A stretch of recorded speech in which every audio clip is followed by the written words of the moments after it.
without LeBron, Lakers are struggling. Let me tell you about a team I hate, all right? I know the Dallas Cowboys Get the win. I don't know, Jack. It's a big decision. I've often said that the people who run baseball, they try very hard to ruin it. I'm from Brooklyn. I don't have a problem with saying space. Pittsburgh at Buffalo. Thank you. Yeah, I thought I was right. So anyway, Yeah, Mac, you're really interested in these playoffs. so This is a presentation of Northeast Streaming Sports. Good morning. You're listening to the Mac and Jack Sports Show on Northeast Streaming Sports.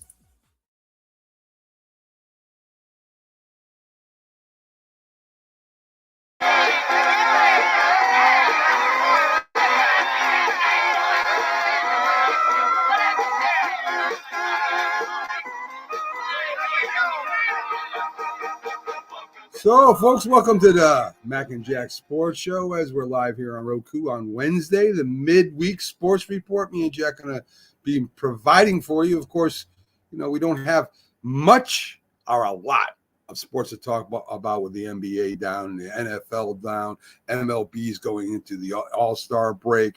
So we're going to talk a little bit about some of the stories that, you know, have come up that we haven't talked about yet. And we're going to talk, you know, we'll talk about certain stories, talk some Olympics or some different things I found in Olympics me and Jack will talk about. And, you know, hopefully we have a very fun show. And I'm going to have a special at the end where Jack talks about a fighter that he really knows well, and you guys will really enjoy that. So stick with us throughout the hour.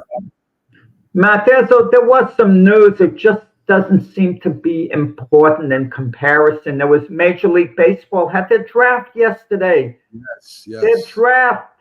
Okay, if this were the NFL, that's all we'd be talking about in the morning. We'd be talking about all the picks, but somehow in baseball, it's a crapshoot. In the NFL, when teams draft a player, especially the first round, they're expected to make an impact immediately, unless it's a quarterback who you know is going to be riding the bench for a year, like a Michael Penix. Otherwise, they're expected to start and make an impact. In baseball, they're going to have to go to the minor leagues, spend approximately 3 years there before they're brought up, okay?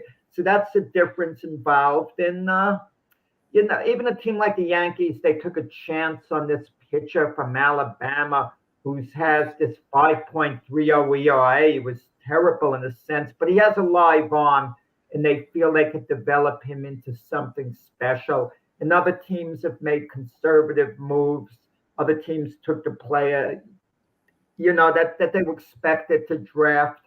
But in any event, I think Major League Baseball's draft doesn't have the impact that the NFL has, or even the NBA has, because the players aren't going to make the roster in the first year for the most part. Jack, I agree with you, but I've thought about this before. I've never said this on live air before, so this is the first time you'll be hearing it. I think that, you know, you have A ball, double A ball, triple A ball. And I think somewhere during that year, if the MLB could think about how to do this, they would graduate a class of ball players to double A, and the double A that has to go down to triple, they have to go down back to A or whatever, so they can make an event out of it.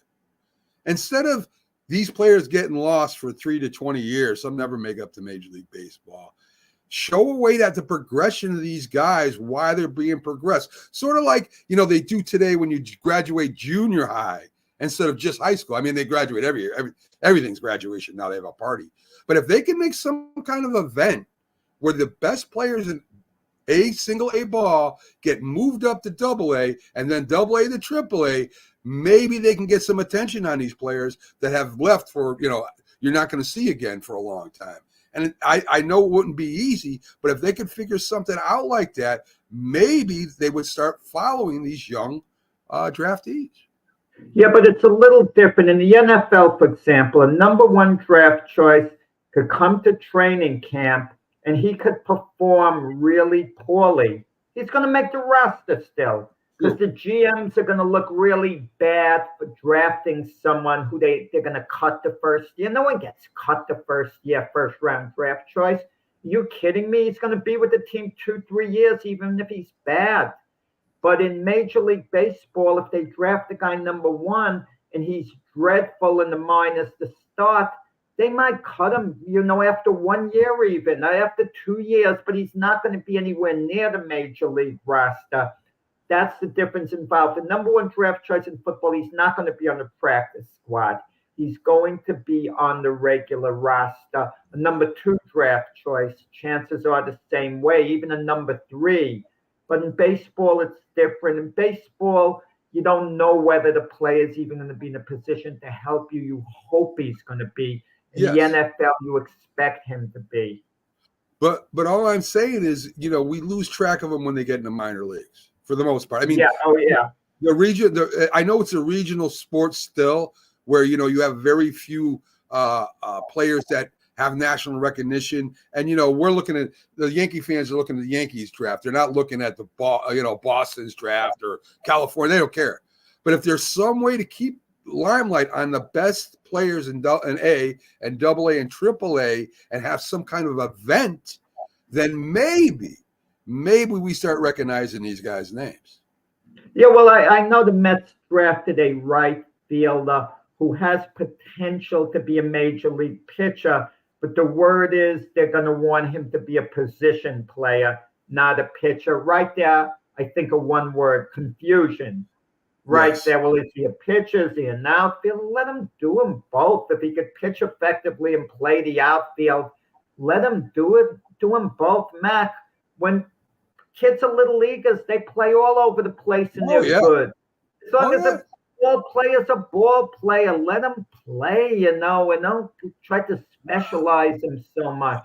I agree, Jack. I agree. If he could play shortstop and pitch every 4th game, why not? I mean, maybe you have to pull a shortstop in for that. I remember when I was a kid, I go to a Yankee game, Rocky Calavito, the Indian right fielder. He had a gun fun arm. I mean, he had some arm on him. I remember him coming into pitch when he was with the Yankees then. I'm sorry. I think of him as an Indian, but he was with the Yankees for a little while. But Calavito comes into pitch for the Yankees, and it was entertaining. He had a great arm. So many of these outfielders, as long as they have the pitching mechanics, if they pitched in high school, they have the mechanics. It just has to be polished up to the big league level. And if they have a great arm, let them pitch. What the heck? Everyone is so conservative. But what was the news you wanted to get on, Matt? All right, let's get it. I had to mention the Major League Draft because for us to go the whole show and make believe it didn't take place yesterday would have been a little off.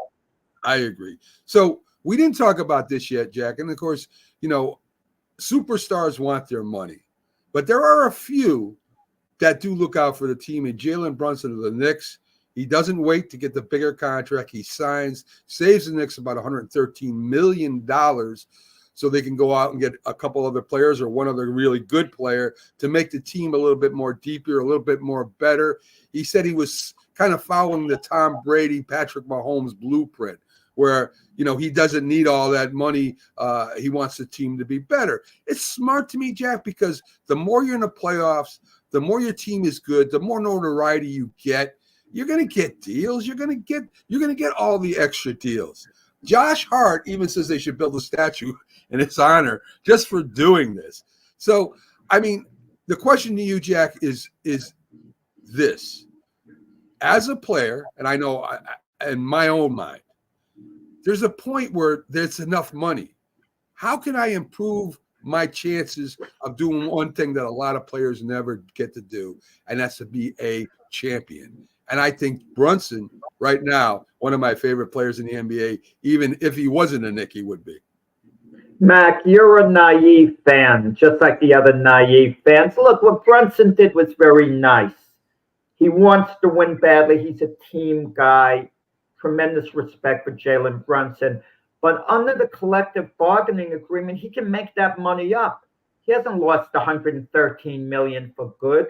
In 2 years, he could sign a new deal for much bigger max money than he can get now. And in 3 years, he can sign an even bigger one than that. There's a risk involved. There's a big risk if he gets injured.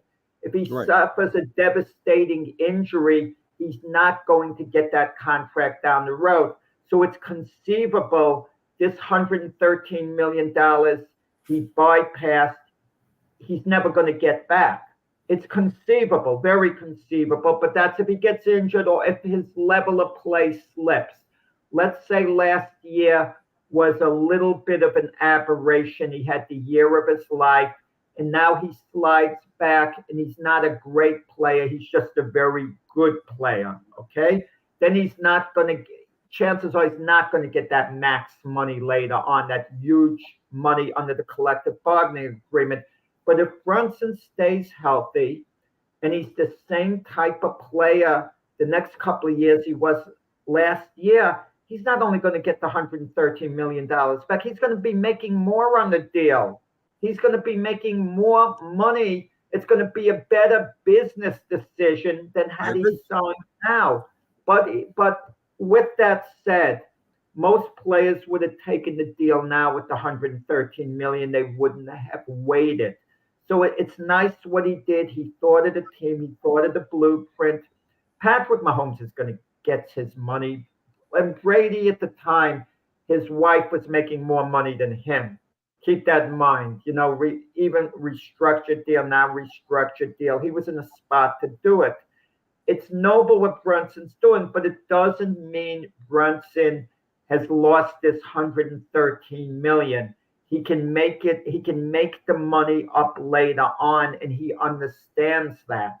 But it does mean that the Knicks aren't maxed out, and that the Knicks can add some players to that. To me, Jack, again, you know, whether he signs a max contract 2 years from now or a year from now or three, who cares? The point is right now, when the Knicks have a shot at going to get maybe possibly compete for a championship in the next 1 or 2 years, they're going to have the players to do it. And that's what I'm saying. And you know, of course you want to make as much money as you can, Jack, but if you're going to make $113 million or $200 million over so many years, again, what, you buy another boat, you buy another house, what do you do? I mean, to me, once you get to a certain point, making money, unless you're going to and open a company and try to open it and start something unbelievable, then it's different. Or you're going to make investments to have something like that. You know, Shaquille O'Neal, one of my favorite personalities, and one of the greatest centers ever to play basketball, did that. He did that. He built a company, but there are far and few in between that do that, Jack. They're normally losing their houses when they lose a contract. They're losing their cars. They're claiming bankruptcy. You know what I'm saying? So to me, I think if you're a smart enough man, which I think Brunson is, I don't know personally, but that $113 million can double, triple, quadruple down the lane. He doesn't have to worry about making $212 million to buy another yacht, Jack. Well, it's not going to double, quadruple down the line. So you're saying the owners, they can live very comfortably. They should just give the players the money just to get a winning team. They should just give free agents, like when Juan Soto's a free agent. Right. You know, Steve Cohen, in my opinion, Mac, should give him $100 million a year on a 10-year contract, $1 billion. Cohen could give it without blinking, Mac. He's going to live a comfortable lifestyle. Who cares, Mac? You know, with the money. How much money do you need, Mac? Give him $1 billion. What I just said to you. It's about the fans, Mac. That's all it's about. It's about the fans. I just said to you. No, it's not about the fans, Jack. He has a company. The Mets are a company. They're a business. They're not just a thing that you throw money at. And that's what I was getting at. If like Shaquille O'Neal, who built his own company. If Brunson could take that money that he has from this contract and invest it, or try to open business with it, there's so much you could do with that amount of money, Jack. And that way you don't have to pay a lot of taxes either. The point being, what I'm saying, and to me, what you said was just off the rails. This business that Cohen is running right now, he is throwing a bunch of money at, and it's not that successful. Correct? Well, Mac, players should take less money in their contracts, so this way they'll pay less taxes. That's a really good pitch to give them. Take less money, you'll pay less taxes. The more you make, the more they take, Jack. That's the saying, buddy. Just But remember the point that. is, what Brunson did was noble. It was a Right. good thing. He thought of the team. Take less money now. He's not going to be the highest paid player on the team, but also he can make the money up later on. The option Right. is going to be there for him to make it up in a couple of years. Agree. So, Agree. but it's a risk. It's a big risk because too many things could happen in the next couple of years. And worst case scenario, he gets the 156 million for 4 years. Worst case scenario, Right. and he's made a heck of a lot of money in the meantime. So no one's going to have to throw any benefits for Jalen Brunson at any point. He's going to be more than comfortable for the rest of his life. As long as it's a little wise with this change. Now, here's a guy I don't want to talk about, but I'm going to again, Bronny James. So Bronny James says he's in a little bit of a slump right now, Jack. But he is open to go to the G League. Now, if he does go to the G League, which he should, to get better. I mean, I wouldn't want to be embarrassed playing my profession or doing my profession in front of millions of people. I don't even like being embarrassed when I was a pizza chef and making a terrible pizza. So for him to go out there and really not play well against the real pros in the NBA would be ridiculous. So that's smart. But then the Lakers got to be thinking to themselves, I just paid you a contract that really never gets offered to a G League player, right? He got a lot of money for his rookie year, Jack, to go play G League. And the Lakers just look more stupid every time that things happen there. They look like a totally unorganized company, as we were just talking about. I don't know what's wrong with the Lakers, but they continually do stupid stuff that has nothing to do with their team getting better. They didn't pay Bronny James. They paid LeBron James to make LeBron happy. That's what they did. They signed Bronny to a contract, Jack. Right, to make LeBron happy. They wouldn't have said, if LeBron wasn't on the Lakers, does anyone think the Lakers would have drafted Bronny where they did if there wasn't a LeBron? Listen, don't get me wrong. Bronny did have some potential. If there were like 3 or 4 rounds of the draft instead of 2, the way it is, in other sports, Bronny would have been taken maybe late in the 3rd round, 4th round, in all probability. So he is a good player. There is some potential over there. He's played poorly in the summer league. But the point about it, Bronny really blew it. He should have gone back to college. The worst that would have happened, Bronny would not have played that well in college, perhaps. And then the following year, or whenever he came out for the NBA draft, if a team didn't draft him because of LeBron, someone would have signed Bronny as a free agent, invited him to camp, given him an opportunity without question because he has the James name. So he would have gotten an NBA chance with someone if he wasn't drafted, if he played another year in college. But he needed the other year of college. He's coming to the Lakers. How much playing time logically can the Lakers afford to give him? They could put him in mop-up situations if they're very far ahead or very far behind and get him some playing time. But if you're the Lakers, are you really going to trust Bronny on the court with the game on the line, even in the first half of the game, putting him in at times? But I will say this. LeBron, who plays hard as it is probably up his game if Bronny was in with him. Let me ask you a question, Jack. Do you think LeBron James, I know he signed, I think it was a 2-year contract, if I'm not mistaken. You think he retires after this year? He wanted to play with his son 1 year. Is that it? I mean, is that why they rushed him on? Is that why they said Bronny's going to be on the roster? I'm trying to figure out why they would just say that. Do you think that maybe they know, even though they signed him to a contract, that this is LeBron's last year coming up? He said I have no idea. I have no idea what LeBron is thinking. I mean, retirements are sticky. The athlete might all of a sudden hit a wall. And no, he just doesn't want to, he doesn't want to play anymore. He's just tired of playing. And he doesn't want to go through the whole grind, the conditioning, the travel, the this, the that. And who knows when LeBron is going to, call it a day. But, you take it a year at a time.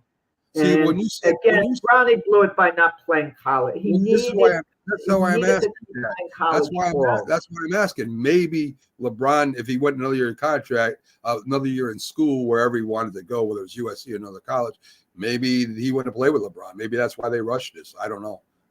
That's my leading to my thought there, that maybe this is LeBron's last year. But I can't imagine. Look, Mac. LeBron's a good father. He strikes me as a very good father, and I don't think he would have sat down with Bronny and said, "Bronny, this might be my last year. I want to play with you. Come out for the NBA draft. I'll see that the Lakers draft you." That would be self-serving, and LeBron wouldn't do that to his son. I don't see it happening. I think his son really felt he was ready for the NBA, Bronny. He didn't have really that great an experience in college. The USC team he played for wasn't that good. If the USC team he played for was one of the better college basketball teams and they could challenge for the national championship next year, maybe he stays. They didn't even make the NCAA tournament. There was no excitement at USC. Yeah, and understandably, Bronny wouldn't want to transfer to another school and start all over. And I'm sure LeBron's agent Rich Paul, they made it pretty clear they're going to see to it that the Lakers draft Bronny. He'll be a Laker. The Lakers an iconic franchise. They live in the LA area, the Jameses. So it seemed very appealing, I'm sure, to Bronny to be a Laker. Bronny sure didn't help USC get any better either, Jack. So I mean, you could say USC was a terrible team. I could say, well, Ronnie James was a terrible player on a terrible team, and I'd be right according to the stats. So, anyway, let's talk a little bit about the MLB standings. We've got the All-Star break coming up. I think we got a few games left over today before it happens. Baltimore's in first in the AL East. The Yankees are a game behind. Boston is at 53-42. Tampa Bay did make it to 500. In the Central, you still got the three teams, Jack. Go ahead. Yeah, I mean, if you want me to comment on each division, Mac, you're going to go over all of Major League Baseball and then shift to the NBA. No, I want to compliment you, Mac. You're the one who was high on the Red Sox.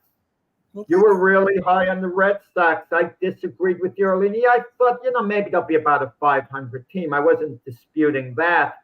But you felt they were going to be a solid third-place team, and they might make a run. They're only 4.5 games out, so it's like you predicted. They're only 3.5 games behind the Yankees. That's hard to believe. The Red Sox are only 3.5 games behind the Yankees, 4.5 games behind the Orioles.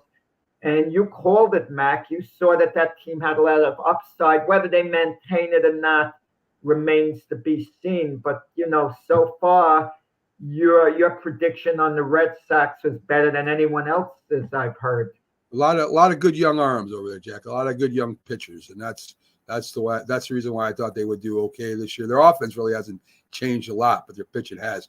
I just want to be humble, Jack. I don't want you to give me any credit at all from now on. You get it right once in a while, and I got to point it out. I can't just keep criticizing you and dig up things where you predicted it wrong. I mean, You said it about the Red Sox, and I mean, but that's hard to believe. You keep hearing about the race, the Yankees and the Orioles, and the Red Sox are, within 5 games of both teams. I mean, very silently.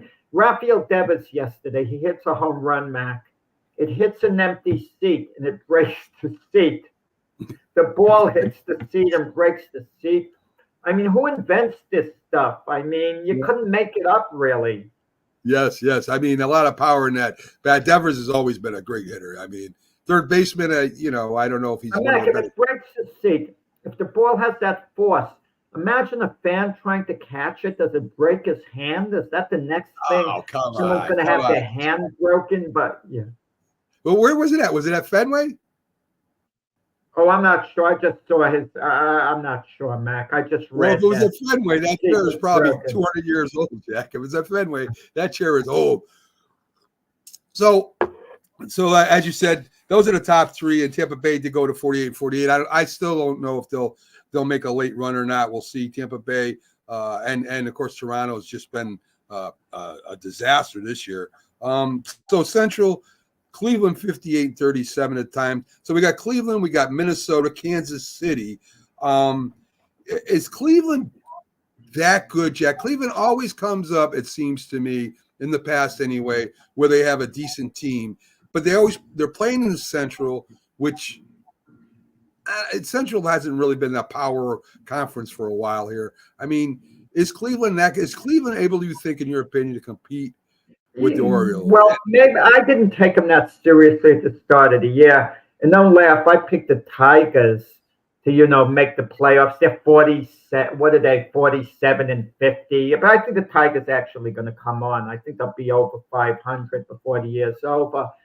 And they have some good players. They're led by, Jose Ramirez. They're great infielder, Naylor, Kim, Bieber, etc. They got some players there. Maybe they maintain it. The Twins only like 4.5 games or something behind, Cleveland. So that division is far from being over. Cleveland still has their work cut out for them. Is Cleveland for real? Wow. That city hasn't won a World Series, in ages and ages. Yeah. I mean, since we began kind of like not the interleague play, the divisional rounds of the playoffs in '69, that team hasn't won a World Series. They came very close against the Cubs in 2016.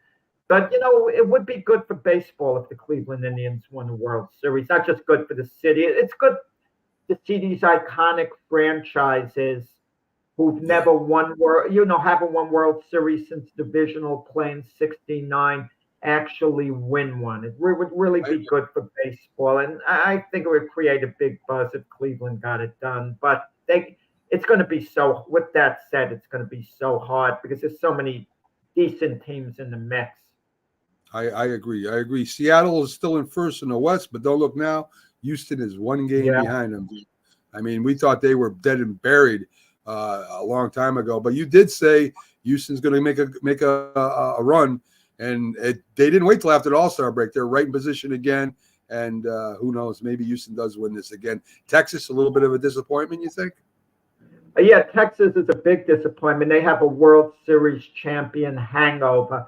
The Texas Rangers, they're under 500 now. I mean, maybe they wake up. I mean, they're too good a team not to kind of, start playing better the second half. And Houston, they started the season losing 4 straight to the Yankees. They were floundering a long time.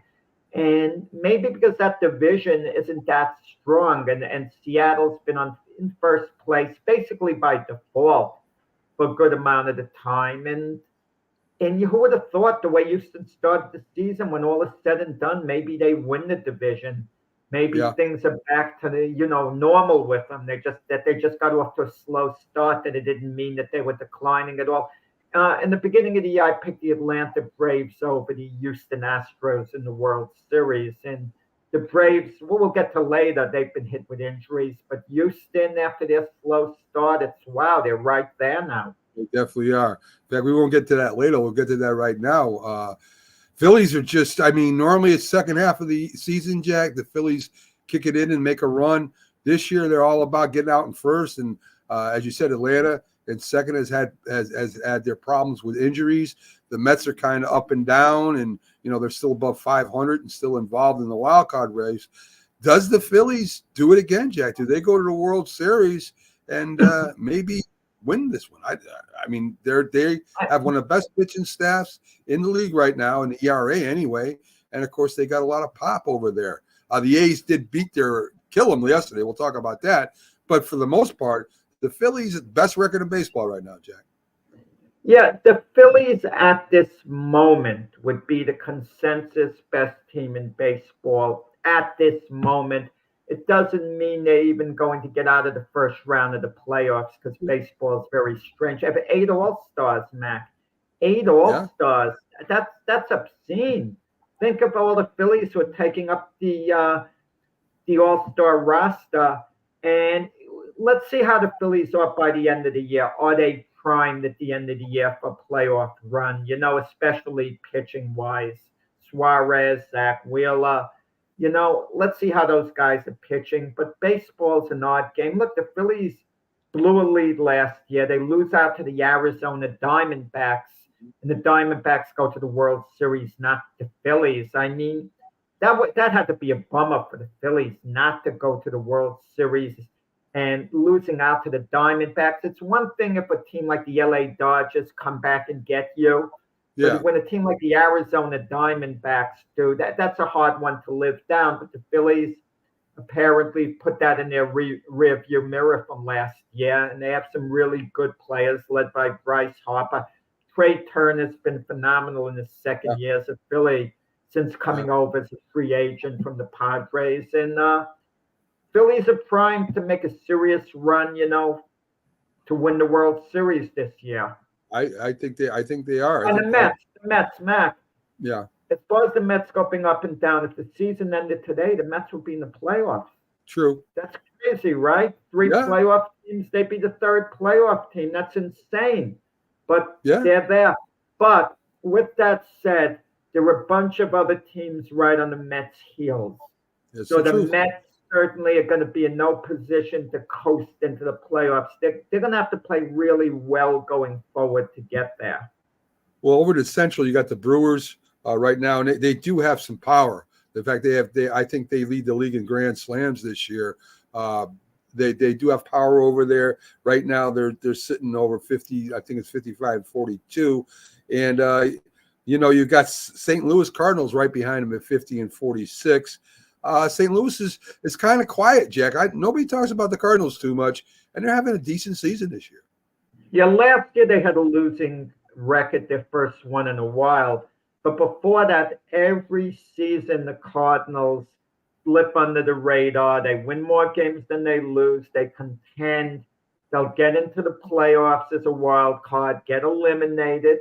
But, they'll kind of be in the mix very quietly. And then this year they got off to a slow start. And I'm thinking this is going to be 2 years in a row that they could have a losing record. So they're no longer slipping under the radar.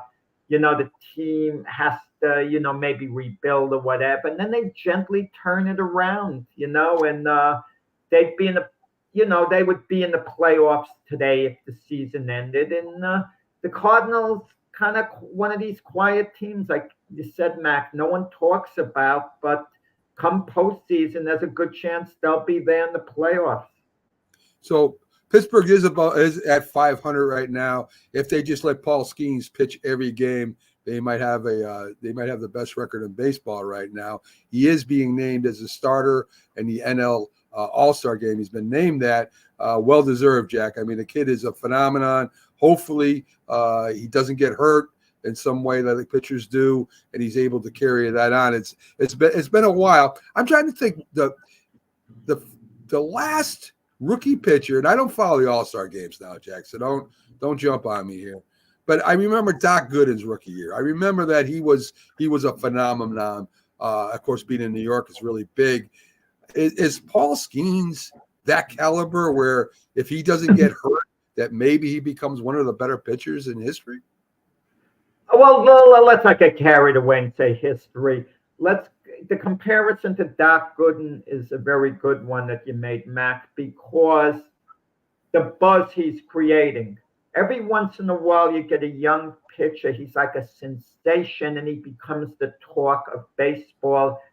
You had it with Doc Gooden. Met fans would be putting up KKK. He was so charismatic, and he was like a lightning bolt, and he was overpowering and great right off the bat. You had it with Vida Blue, with Oakland years ago. You had it even with a Mark Fidrich. You have a player who's like a sensation, Fernando Venezuela. They come in as rookies, and it's like must-see viewing. Everyone wants to turn out and go to the stadium just to see this pitcher. They become a mega attraction, and that's what's happening now, with Pittsburgh and Skeens. But it's let's see how his career unfolds, because pitchers could develop arm trouble. Too many things can happen. But right now, the Pirates are in a doormat.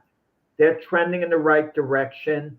I got to kind of think about the outfielder who I like, Brian Reynolds. He was linked to the Yankees for a while, and the Yankees never quite got that trade done that they were supposed to. And he signed a long-term deal with Pittsburgh.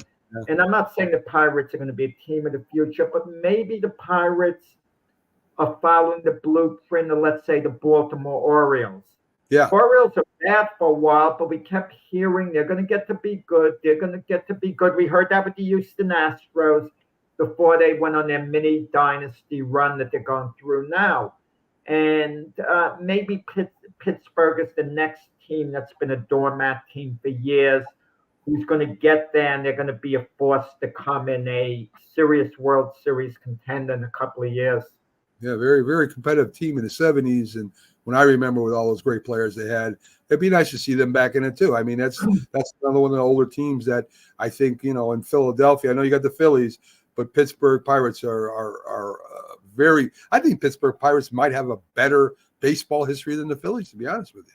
Just to be honest, I think. Well, maybe get Pags on for that. Better history than the Phillies. I mean, I would have to think about that. When you think of the Pittsburgh Pirates, Mac, what's the first thing that comes into your mind? Roberto Clemente. Willie Stargell, yeah, well, there are others. Yeah, obviously.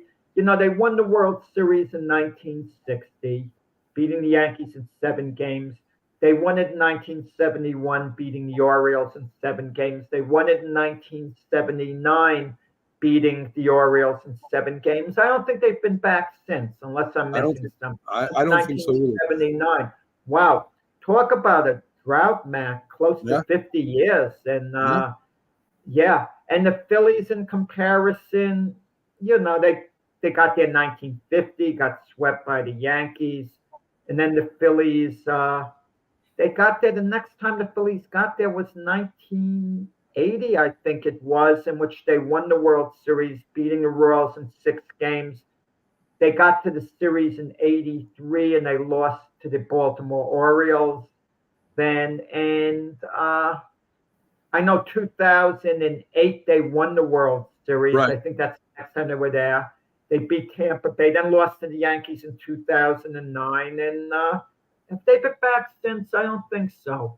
Unless I'm missing something. I'm not sure either. But I know. Listen, I know the Phillies had some very good players. I think even Hall of Famers, if I'm not mistaken. But the Pirates, I know, as far as player association, I remember Pirate players more than I remember some of the Philly players. So I'm just saying that team, I'm glad to see they're back up in there, and at least they're battling now. That's good, and hopefully they get better. Well, when I talk about the Phillies, who pops into my head, you talk about iconic players. It's Mike Schmidt. Right. He pops right into your head. Right. Who else really pops into your head as an iconic player? Right now, it would be Bryce Harper, but he hasn't been with. Has he been with the Phillies long enough? You could say he started. He's just about there. Yeah. People forget Reggie Jackson is considered by some to be an iconic Yankee player. He only played 5 years for the Yankees. He's an A. He didn't have a long Yankee career. It's true. He's more open. Right now, he's been with them, like 6 years? I think he's been with them longer than Reggie was with the Yankees. So I could call Harper an iconic Philly player if I want. There's Steve Carlton, their pitcher. Right. I'm trying to remember. I see a point. Willie Stargell, Bill Mazeroski, Roberto Clemente, and the Pirates. I see a point, Matt. Anyway, let's get to the remainder of this. The West, the Dodgers, of course, 56 and 41. They're kind of having a little problems too. Arizona is at 49 and 47, over 500, and San Diego's at 50 and 48. They're over 500 too. So, the Dodgers are going through a little rough patch, and I think every team, even the Phillies, will go through that one rough patch or a couple rough patches before the season's over. It just happens. That's the way baseball is. As the A's showed, the Phillies hitting 8 home runs, Jack, against the Phillies last night. First time since 2010 that's happened. I get the feeling, you mentioned the Dodgers, their rough patch. they kind of remind me a little of the Boston Celtics in basketball this year. They know they're going to win their division. They're kind of coasting to the playoffs, and then they're going to have to try to take care of business. You know, that it doesn't mean they're not trying to win the games, and they know they're not guaranteed anything, but they know they're going to win their division. Unless they really fall apart, no one's going to catch them. And it all comes down to the Dodgers, the playoffs. Mac, it's either World Series or bust. You know, preferably, of course, win the World Series, but at least get to the World Series. There's no scenario in which the Dodgers can be satisfied with their season unless they get to the World Series. None at all. I mean, let me put it another way. Right. People are going to consider the Dodgers season a disappointment unless they at least get to the World Series, at least. With that payroll, they should win everything. They should win any baseball contest they put out there. That payroll is unbelievable, and we'll see. They've had problems in the playoffs, Jack. But Mac, but look at other teams. Only one team can get to the World Series in the National League. If the Phillies don't get to the World Series, it's a disappointment with the regular season they're having. Because of their fast start, though, Jack. And that's why if they don't get to the World Series now, you could call it a disappointing year because they're the best team in baseball. They got out fast. They don't have to catch up in the second half. But if it was like last year or the year before, where they were in second place, 10 games out or 8 games out, whatever it was at the World Series, and came out, and that's why it was exciting. So it could work opposite. You're 100% right. It could be opposite this year for the Phillies. Phillies are one of the 2 favorites to win this World Series or to at least make the World Series. And if they don't get there, they're going to be disappointed. It's going to be a disappointment. Mac, even the Atlanta Braves, anything short of the World Series is disappointing. But the Braves might console themselves thinking, well, we've had injuries. We lost players like Ronald Acuna for the season early on. So the Braves kind of have a little bit of an excuse when you've lost your impact players for the season. People are a little more understanding. Let's say, for example, Mookie Betts is going to come back, but let's say he wasn't there for the playoffs, and let's say Ohtani wasn't there for the playoffs, if Freddie Freeman wasn't there for the playoffs, fans would understand a little more. Well, let's say, well, we had guys injured, we had guys out, but if your players are playing, you know, then there's no redeeming value to, you know, not getting where you hope to get to. I would agree with that. As I said, A's hit 8 home runs last night against the Phillies. Of course, Judge hits 34 home runs before the All-Star break, first time in He also got hit. Yes, he did. Well, they're throwing. Baltimore and Yankees are just throwing at each other right now. They're just doing that. That's. Why doesn't the commissioner's office step in? They could put a stop. You know when they're going to step in, Mac? When someone gets seriously hurt. Mm-hmm. A Judge got hit in the face, and he had to undergo surgery, and he was out for the season. The commissioner's office would step in and make a beanball rule. Why wait for it? That's my point. Why wait until someone gets seriously hurt? But with that said, the ball that hit Judge, it was a retaliation pitch, but not the type of pitch that was thrown to hurt him, just to hit him. Because he wasn't throwing at his head. He didn't plunk him hard in the ribs. He threw inside just enough to hit him. I have some doubts, Mac, a little bit, whether the pitch was intended to be a serious brushback pitch to knock him down. I think he wanted to hit him to get a message. Judge is the Yankee best player. He's their leader. They weren't throwing at his head. No one wanted to do that on Baltimore. Kudos to them, not to seriously hurt him. Hit him in the arm. Send a message. We hit you with a pitch. We're getting the last word. And Judge takes first. And it was like the Orioles needed to get it out of their system, that retaliation on the Yankees' number 1 target. After Henderson got hit in the head, and that's their best player, I expected something like that to happen. The Yankees lose, Jack. The Orioles avoid the sweep. Our shortstop, he gets eaten up a little bit, Volpe. And the left fielder that went in there for defensive purposes, forget his name right now, got eaten up, right? He misjudged the ball, fell down. Grisham. Yes, thank you. And he fell down, and that's how the Orioles won that game. 2 errors at the end of the game, and that's how the Orioles won that game. So I don't know if they called the Grisham error or not. What it is with the Yankees, Mac, it's not making moves at this point. The guys you have, some of them just have to play better. Badeo has to play the way he did early in the year. Just play better. Play him every day, but he's just got to play better. Gleyber Torres at second base, he's just got to do better. He's doing a little better recently, but he's got to get back to his old self. And Anthony Volpe, why are they screwing him around in the batting order? He goes from leadoff to all the way to the bottom of the batting order.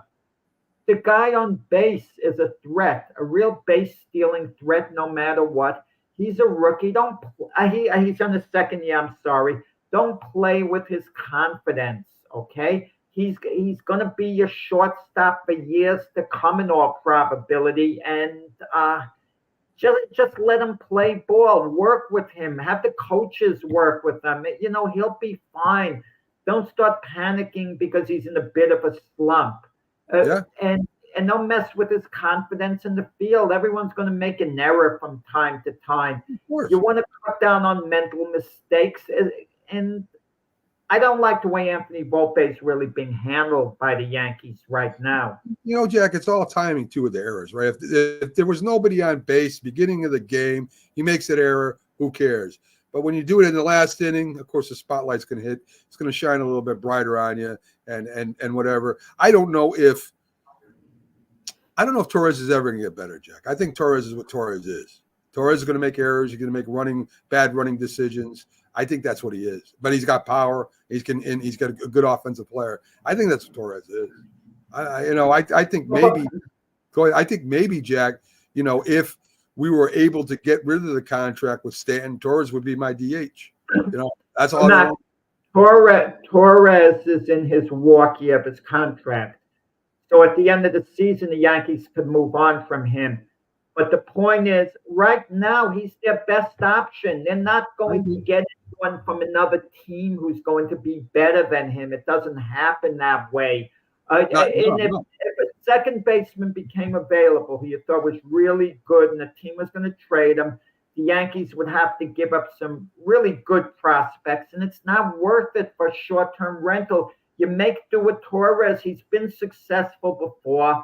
Keep working with him and hope for the best. I mean, he might falter the rest of the year, or he might come on and be really good. I mean, we don't know, but my point is, sometimes it's best just stick with the guys you have. You can't keep making moves and trades and this. Jack, I agree with you there. I'm just saying that might be what Torres is. I mean, there are some players that, for some reason or another, don't catch on. I mean, he's talented enough to play in the major leagues. He's got a great bat when he's hot. I mean, he can bat 300. He can hit 30 home runs. I mean, he's that good, drive-in runs. But maybe a fielder, maybe that's what he is. Maybe he's going to be a guy that makes errors and a base pass isn't too smart running him. I don't know why he keeps doing the same thing over and over again. I mean, if you do sometimes, Jack, and it's corrected and you kind of get better, good. Torres hasn't got better yet. And I like Torres. Torres is still doing the same crap he did a year ago, 2 years ago. So I don't know. I got a deal for you, Matt. I got a deal for you, okay? Yankees and Mets right now. The Yankees trade Gleyber Torres, their second baseman, to the Mets for the Mets second baseman, Jeff McNeil, who's having a real down year. The problem is this. McNeil is owed after this season $33.5 million for the next 2 years.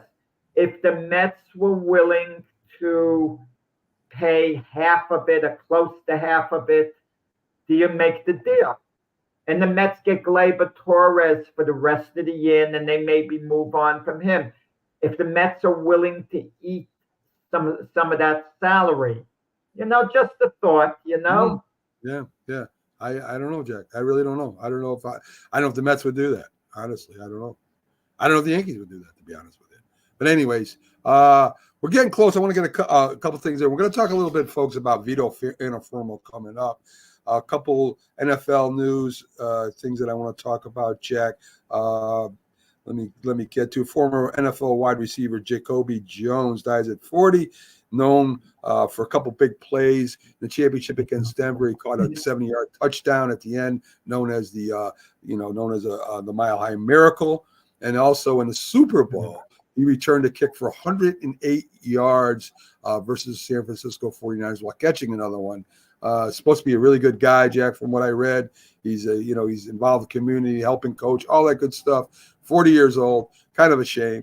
But he was a very beloved Baltimore Raven player. So, rest in peace, it's a shame. Also, T. Higgins doesn't look like he's going to sign an extension, Jack. He's going to let it play out, go to free agency. He'll play out this year. T. Higgins, there's questions to me about T. Higgins, especially his injury history. He always seems to get injured. When he's healthy, he's a big, good receiver. I don't think he's on the same level as Lamar Chase, but I think he's a little bit under there. But he is a great, to me, second receiver. I don't know if he ever would be a number one receiver, Jack. But the Bengals aren't going to get him what he wants. So this is it for him. Well, I don't blame the Bengals. T. Higgins is a good receiver, very good receiver. But how many teams would he be the number one receiver on? How many playoff caliber teams? It's hard to envision him being the number one receiver on a lot of teams. Yeah. I mean, even your Giants, Malik Neighbors, I would have as my number one receiver developed. Okay? On the Jets, Garrett Wilson would be the number one receiver, not T. Higgins. I mean, maybe on some of the weaker teams, like a Tennessee Titan type team, he could stand out. But you listen, good luck to him if he could work out a deal for himself, and he's holding out for what he thinks it's worth, and maybe eventually he gets redeemed and holding out and sees he did the right thing, and maybe it backfires on him. Who knows? But I don't see him as being an elite receiver, Mac. I just think he's a very good number two receiver on a team. I'd rather have T. Higgins than Mike Williams as the Jets' number two receiver. Clearly, right now at this point in their career. The biggest problem, because he is a big guy and he goes up, he can get catches, he's tough, is his injury history. I mean, he's been injured almost every year, and that's a big question mark as far as signing him. Real quick, in college, Kirby Smart, two more of his players, Jack, got driving incidents where they were swerving in the road and reckless driving and all this. That comes to 19 players this year, Jack. From the beginning of the year, there's been 19 Georgia players that have been, have gotten in trouble with the law for their driving. And of course, last year, the big thing that happened, the big accident that killed a couple people, an offensive lineman, Delvin Wilcock, recruiting analyst Chandler LaCroix, and that Jalen Carter incident. And people are starting to question, what is Kirby Smart doing to, talk to his players, and are they listening to him? It's not Kirby Smart's fault that these players are driving recklessly, etc. But it is his fault in the University of Georgia by not taking the proper disciplinary action. You have to sit these guys down before they come in for individual counseling and make it clear. You get a DUI, you're gone. You're off the team this season. That's it. You're not playing anymore this season. You are through. Or at least say, look, it's an automatic 4-game suspension, 6-game suspension, or whatever. You have to lay it on the line beforehand what the repercussions are going to be. And apparently that's not the case. I heard Nick Saban, he was venting like one of his players, Henry Ruggs, one of his former players, was driving 156 miles per hour, and someone got killed as a result of that, okay? That reckless driving. Nick Saban was venting after, why didn't someone take away the keys? Why doesn't someone take away the keys from this kid? He's deflecting the blame. He's deflecting it. He might say, well, the driver has responsibility, but so do the others. It comes down to the driver first and foremost. Okay? They're first and foremost. Before you're drinking, you have to know, like what you're doing. And yet they have to scare these players. These players might think, no, I'm not taking another drink. I'm going to be out. I'm going to lose my career. And they're not going to want to know from that. I mean, and that's why I blame the University of Georgia. I do, and whatever Kirby Smart's doing isn't working, as you said. If they are taking something go. So let's get to one of my favorite fighters growing up. I watched certain fights, Jack. And I form opinions on people off maybe one fight. But I was a kid back then in the 80s, 70s, late 70s, early 80s, a teenager and such. And I saw Marvin Hagler fight a lot. I remember Minter from England being one of those fighters in the top of the class. And there was a guy, Vito Inafermo, middleweight, who fought Hagler in a controversial fight to some, not to me. I thought Vito won it easily. Not easily, but you know what I'm saying. Wow. I got to take this up with Laterzo tonight, man. You got to come on as a guest on Glove Fist. I love having you on. You'll be our guest one time a little bit. Yes, one time. He's one of my favorite fighters. I love it. In the middleweight division. And the reason why I pick out certain fighters for certain reasons. But you had a personal relationship with Vito Inafermo, including being his sparring partner. And I know you got a couple stories that you could tell us about. Oh boy, this is a true story, Mac, and it's insane, absolutely insane. I was an aspiring amateur boxer at the Sweeney Center Police Athletic League. I'd been there something like a month or so. I'm just estimating now, about a month. I was new, and I was standing with the coach, Joe LaGuardia, the boxing coach there. A police officer brings this kid into the gym, this stocky, short Italian kid. And the four of us are just standing together, me, the boxing coach, Joe LaGuardia, the police officer, and this stocky, short Italian kid. And I'm just eyeing him like he's a threat, a new kid coming into the gym. And the police officer says he wants to get him into boxing and all. Apparently, I found out later the police officer caught the kid fighting on the street and brought him to the gym, put him in the police car. In this day and age, nothing like that would happen. That's how it was done back in the day. So young people listening to me are going to say Jack is full of it. What the heck's he talking about? But you understand, Mac, that's how it was done back in the day. Police officer could grab a kid, put him in a patrol car, and drive him to the boxing gym and saying, this is where you're going to do your fighting from now on, not in the street. And I remember the talking and Vito being introduced to boxing in the gym and me just eyeing him. The police officer later turned out to be a well-known boxing judge, Joe Dwyer. He wasn't a boxing judge at the time who would judge big fights. And Vito, who would have thought at that moment, freeze it, Vito would go on to become world middleweight champion. And me, I'd go on to be president of the Boxing Writers Association of America, amongst other things. So just freeze that moment. Who would have thought all of that was going to happen? It's mind-boggling, mind-boggling. If we could have froze that moment and someone would have said it. I was Vito's sparring partner a couple of years. Vito was a natural, not because of his talent, his drive, his strength, his determination. Fortunately for me, very fortunately for me, in the couple of years I was Vito's sparring partner, he knew how to work with guys. He never took advantage. He wasn't a hard puncher. So I liked sparring with him because Vito's not like to hurt you. He'd wear you down with pressure, but he would back off during the sparring sessions. Our coach used to have a thing before we sparred. He'd call us to the middle of the ring. He'd say, Jack, jab, and run. And then he'd say, Vito, go easy. That would be what he'd say. Vito loves that story. And there's so much to say about Vito. We're coming towards the end of the show, Mac. You left it too late. I needed a few extra minutes here.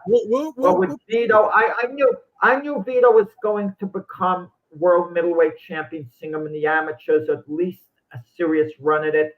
But to sum up, I had an amateur fight on the same show as Vito, and I boxed early in the evening. And then I was talking to Coley Wallace, who was the referee, who played the lead part in the Joe Louis story. He played Joe Louis. And I asked Coley for an autograph. I was like 16. And I pointed to the ring when Vito was in it. And I said, that guy's going to be a future world champion. And Coley's looking. And at that moment, Vito caught an elbow to the eye. And his eye got cut. And they stopped the fight. And Vito lost by getting caught with an elbow. So that didn't make me look good at that. You told me that one. But my prediction turned out to be correct. Yeah, you never told me that story. We talk a lot, and you never told me that one. That's precious. We'll talk about him again down the road. You know that. Yeah. I love Vito Antuofermo. Folks, thanks for joining us. Up next, Coffee and Sports